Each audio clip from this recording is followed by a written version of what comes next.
दोस्तों मैं कोहना गांव में गया कोहनेश्वर महादेव जी के दर्शन करने। ठीक है, कोहनेश्वर महादेव जी तीर्थ स्थान में हैं।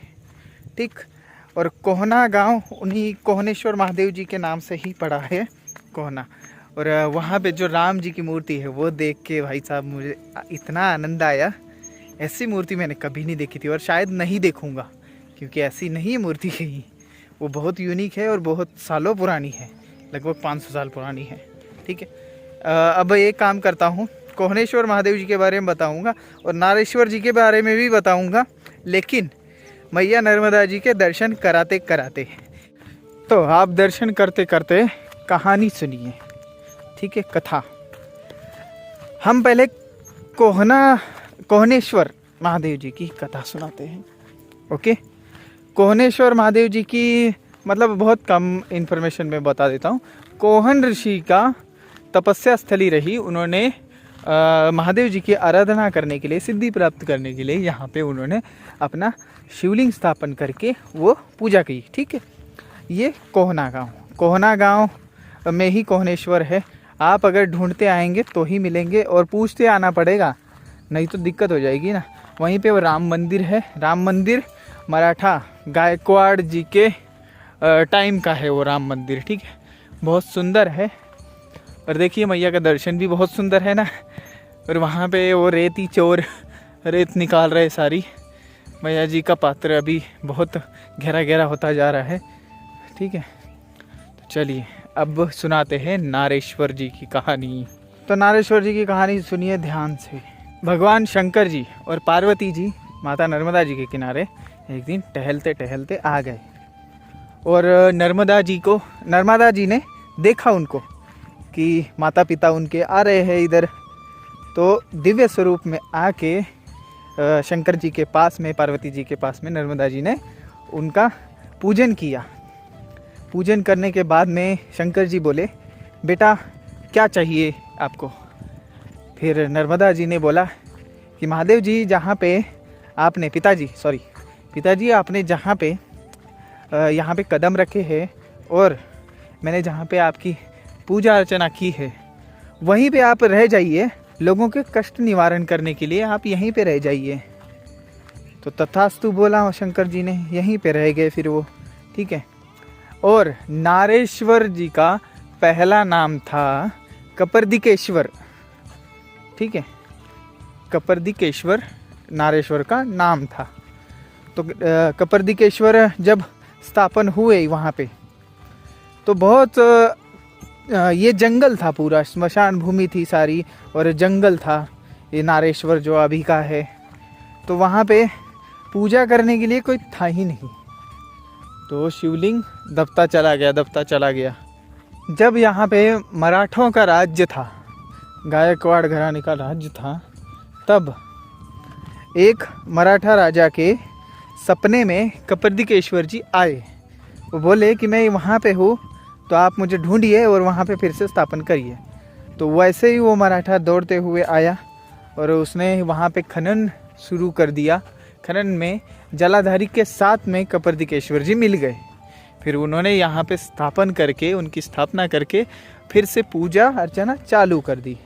ठीक है, और वो जो थे मराठा, उनका नाम था नारोपंत। ठीक है, अब समझ में आया आपको कपर्दिकेश्वर जी का नारेश्वर कैसा नाम पड़ा? ये है रियल स्टोरी। ठीक, और उसके बाद में आए श्री वासुदेवानंद सरस्वती जी के शिष्य श्री रंगावधूत महाराज, जो हमारे अवधूत है, वो आ गए वहाँ पे। यहाँ पे जंगल होने के वजह से उन्होंने यहीं पे स्थान अपना ग्रहण कर लिया और यहीं पे रह गए। और वो जंगल नहीं रहा, फिर वो बन गया स्वर्ग। वो रहने के वजह से देखिए, सिद्ध भूमि और सिद्ध संत, इन दोनों का जब मिलन हो जाता है ना, तब वो सही में स्वर्ग हो जाता है। तो ऐसा ही स्वर्ग हुआ ये नारेश्वर। ठीक है, और नारेश्वर जी का अब आपने सुन लिया कि कपर्दिकेश्वर है। अब यहाँ पे क्या लिखा है, कपर्दिकेश्वर दूसरे गांव में है, लेकिन यही है वो। पहले वो मंदिर जब वो टूटने से पहले, जब नर्मदा जी ने पहली बार उन्होंने स्थापन किया था वगैरह वगैरह, तो पहले मंदिर वो बिल्कुल मैया के किनारे पे था। मतलब किनारे पे कैसे, वो मैया के पात्र में ही सोच लो आप। लेकिन वो कटता गया, फिर बाद में वो मैया में जलमग्न हो गया।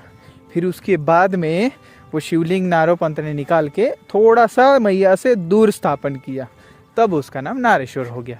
और इस श्री रंगावधूत महाराज भी आए, तब इस पूरे इलाके का ही नाम नारेश्वर हो गया उन्हीं के नाम से, और शिवलिंग का भी नाम नारेश्वर रखा गया। तो ये है दोस्तों नारेश्वर भगवान की कथा महात्म्य। अब आपने सुन ली होगी नारेश्वर जी की कहानी, ठीक है। अब मेरी भी थोड़ी सी सुन लीजिए। क्या हुआ था, मुझे सुबह से कुछ भी नहीं मिला था खाने को, पीने को तो मिल गया था, क्या, चाय 2 बार। फिर इसके बाद में मैं इतना परेशान हो गया नारेश्वर के बाद में, सारे रोड का रास्ता बता रहे थे, रोड का रास्ता मुझे आना नहीं था, एकदम किरकिर हो रही थी, ऐसे दिमाग ख़राब हो गया था। लेकिन क्या करना, फिर बाद में कोहना गांव में आया। कोहना गांव में आते ही वो राम जी का स्वरूप और महादेव जी का स्वरूप देख के मैं बहुत आनंद हो गया और थोड़ा अच्छा लगा। फिर उसके बाद में जो अभी पीछे आपने वीडियो ये फ़ोटो देखी ना, वो महाशय ने मुझे चाय के लिए रोक दिया। फिर चाय उन्होंने बना के दी, थोड़ा सा पेट को आराम मिल गया। फिर उसके बाद में जब मैं उधर गया ना राम मंदिर और कोहनेश्वर महादेव, तो उन्होंने 2 सेब मुझे दे दिए, तो और ज़्यादा आराम मिल गया। अभी खाए नहीं है मैंने, लेकिन खाऊंगा आगे जाके। और क्या होता है, मुझे अकेला खाया नहीं जाता ना, तब दिक्कत होती है। अब अकेला कैसे खाऊं ना, वो मेरी पहले से ही आदत है। इस वजह से क्या होता है, रेलवे में जब ट्रेन में होता हूँ ना, तब दिक्कत होती है। अगर इतने सारे लोगों को नहीं दे पाऊँगा तो मैं खाऊंगा ही नहीं, ऐसा लगता है मुझे। तो इसलिए मैं ट्रेन में भूखा रह जाता हूँ। ठीक, चलिए कोई बात नहीं। वो फिर उन्होंने सेब दिए, सेब लेके आगे। फिर आगे आने के बाद में एक माता जी ने रोका, उन्होंने दक्षिणा दी। तो अब वो तो बात बोलनी नहीं चाहिए, लेकिन ठीक है। तो फिर ऐसा हुआ, फिर मैया को देखा ना जब, कि अब मैया का रास्ता मिलेगा मुझे, इतना आनंद हो गया मुझे। ऐसा रास्ता हमें अब जगदीश मढ़ी के बाद में अभी मिला है। क्या बोले, बीच में थोड़ा सा मिल गया था, लेकिन वो कोई, अब क्या बताऊँ मैं। ये मैया का स्वरूप और वो मैया का स्वरूप बहुत अलग है ना। भरूच के साइड में, यहाँ पे तो नीली मैया, बहुत सुंदर, ठीक है। और रास्ता भी बहुत अच्छा। तो ये बात है, तो आनंद आ गया। मैया ने परेशान भी किया, उसके बाद जो आनंद देती है ना, वो सब भूल जाता फिर मैं, बाकी सारी चीज़ें। अब और मैया के किनारे आने के बाद में ना इतनी सारी बातें सूझती है कि ये बातें करूं आपसे और आपको बताऊं कि वैसा ऐसा है। फिर बाद में और ज़्यादा क्या, इन्हीं के किनारे पे बैठने का मन करता है। लेकिन जब समय कम होता है ना, तब पहुंचना ज़रूरी हो जाता है ना। हम पहुंच जाए फटाफट थोड़ा सा आश्रम में, फिर बाद में आके बैठ जाएंगे, ऐसा होता है। तो ऐसा ही करना पड़ता है, क्योंकि उनको भी अंदाज़ा आ जाए कि भाई आ चुका है परिक्रमावासी, इनके लिए भोजन वगैरह का इंतज़ाम करते हैं ना।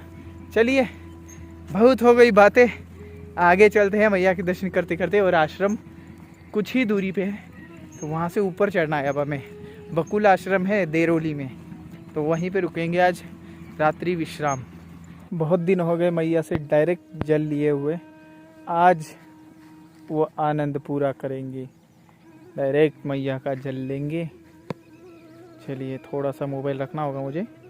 सच बताऊँ ना, मैया को देख के और मैया का ये जो जल है मीठा मीठा, वो पी के मुझे आज आनंद आ गया। और मैया के किनारे चल के, ऐसा किनारा, सुंदर किनारा पा के फिर से आनंद आ गया। अब मैं निश्चिंत हूँ, अब आगे से मुझे ऐसा किनारा मिलता रहेगा और बहुत आनंद आने वाला है। ये जो समय है ना, ये मेरा सारा गोल्डन पीरियड है। वैसे तो जब से परिक्रमा उठाया तब से ही गोल्डन पीरियड है, लेकिन अभी ये जो मढ़ी से, जगदीश मढ़ी से लेके अभी ये झनौर तक, ये क्या है, बहुत भीड़ भाड़ वाला का इलाका है। और मैया का जल थोड़ा सा खारा हो जाता है, मैया का डायरेक्ट हम जल ग्रहण नहीं कर सकते और मैया में स्नान भी नहीं कर सकते, तो इसमें थोड़ा सा दिक्कत लगती है मुझे। और आज तो बहुत आनंद आ रहा है, ठीक है। चलिए, चलते अभी आप तो सोच रहे होंगे कितना आनंद हो रहा है इसको, लेकिन सच में ये आनंद की, मेरे लिए तो बहुत आनंद की बात है। और आप भी आएंगे तो आपको भी ऐसे ही होगा। ठीक है, चलिए। अभी 1 घंटा है लगभग संध्या का समय होने के लिए, मतलब सूरज भगवान को अभी 1 घंटा तो रहेंगे। देखिए कितना सुंदर है ना, सुंदर है, सुंदर। तो हम हैं स्वर्ग में। जल्दी से स्क्रीनशॉट ले लीजिए। देखिए ऐसी सुंदर तस्वीर आपको नहीं मिलेगी माँ नर्मदा जी की। ठीक है, और आगे है बकुल आश्रम देरोली का। ऊपर दिख रहा होगा आपको, नहीं दिख रहा होगा तो जाके दिखा देंगे। चलिए चलते हैं हम नर्मदा जी के किनारे किनारे। चलिए, नर्मदे हर, नर्मदे हर, नर्मदे हर, हर हर महादेव, महादेव, महादेव। अभी आधे घंटे में मैया अपना स्वरूप बदल रही है। अब ये रेखा दिख रही है, रेत की रेखा बीच में ऐसे आई और उधर धूप हो गई उसी रेखा पे। तो कैसा सुंदर लग रहा है। अब जितना दिखाता जाऊंगा, जितना वीडियो बनाता जाऊंगा, वो तो बनती जाएगी दोस्तों, लेकिन आपका मन भी नहीं भरेगा और मेरा भी मन नहीं भरेगा। ठीक है, चलिए। आगे वानरों की टोली जा रही है।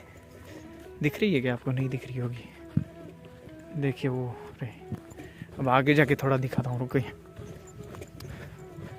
वानर ना, वानर नहीं कुछ करते। ये जो लाल कलर वाले होते हैं ना, वो ब्राउन वाले, वो थोड़ा दिक्कत करते हैं। ये देखिए, ये रहे वानर सारे, टोली है इनकी एक। ओ इधर आ गए।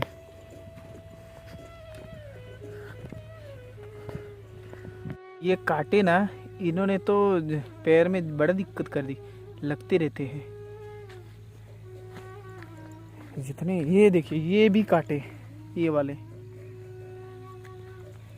ऊपर की तरफ से लगते हैं, ऐसे चप्पल के ऊपर की तरफ से। देरोली का घाट है। मुझे लगा मैं ऊपर कैसे जाऊंगा, लेकिन इधर है घाट ऊपर। अरे बाप रे, ये बड़ा ऊंचा घाट है भैया। कोई बात नहीं, जाते हैं। सुबह तो आनंद आ जाएगा स्नान करने में यहाँ पे। चलिए, नर्मदे हर बोलते हुए ऊपर चढ़ता हूँ। नर्मदे हर, नर्मदे हर, नर्मदे हर। ये है देरोली का बकुल आश्रम। और यहाँ पे वडोदरा से हमें मिलने आए हैं जगदीश जी और फैमिली उनकी। ये देखिए, इनके सुपुत्र है। आपका नाम क्या है? कुणाल जी आए हैं। और आप क्या बोलना चाहेंगे? कुछ बोलना चाहेंगे? खुद बस वही अच्छी से आपकी परिक्रमा हो जाए। हाँ, भैया आपको स्वस्थ रखे। धन्यवाद धन्यवाद। बस आशीर्वाद रखिए ऐसा ही। बस माँ का आशीर्वाद मिलेगा आपको, बस वही है। और पिछली बार हम उत्तर वाहिनी हम साथ में ही करने वाले थे, साथ में ही रुके थे। अगर मिल जाते वहीं पे रुक जाते। वहीं थे, लेकिन मिले नहीं एक दूसरे से। हाँ, रात में रणछोड़ राय मंदिर में थे। चलो कोई बात नहीं, योग होता है वो सब। ठीक है, ठीक है। नर्मदे हर, नर्मदे हर। हमने रवि दादा के साथ थोड़ा सा सेवा हो गई है।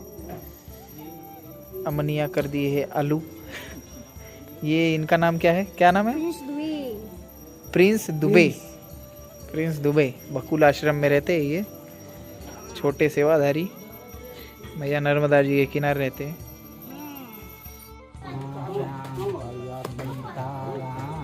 सीताराम सीताराम जय सीताराम,